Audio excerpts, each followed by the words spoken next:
Yo, so welcome back to Jones Speaks. Earlier tonight, I was on a TikTok live with a good friend of mine, public offender, and we were discussing with a man his relationship dynamics. And he was talking about how he has boundaries for his relationship. And we asked him, are those boundaries for you? Or are those boundaries for your significant other? And what we came to the conclusion of is that he was simply tone policing his wife.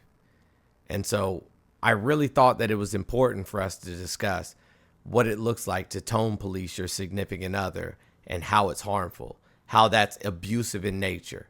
So we're going to watch a quick clip and then we're going to dissect this. Have you ever told a girl to relax? Yeah, bad idea. Very bad idea. Abort mission, my boy. Why is that? Telling somebody what to do in general is probably not the best bet, especially if you're trying to resolve conflict. One of the things that you do not tell a girl is to relax. Hey, why don't you just relax? Yeah. You're being a lot right now. Yeah, I need you to calm down. Don't do that. Let's talk about tone policing and how it's weaponized against women, especially when they're responding to harm caused by men. Because here's the thing, whether it's emotional, verbal, or psychological abuse, pain is pain. The brain doesn't separate physical pain from emotional pain. It just processes pain. And yet, when women express their hurt, their anger, or their frustration, suddenly it's about how they're saying it and not why they're saying it. Oh, you're overreacting. You're too emotional. You could have just said it nicer. Like, bro, what?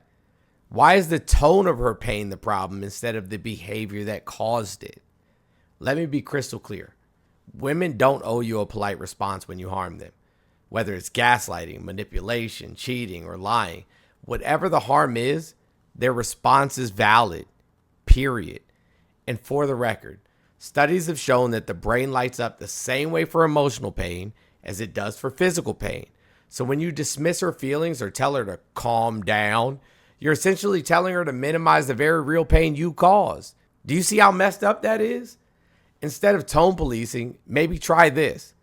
Listen, reflect, apologize, do better. Because focusing on how she's expressing her hurt rather than why she's hurt, that's a you problem, not a her problem. Women's responses to harm, no matter how loud, how emotional, or how raw, are warranted.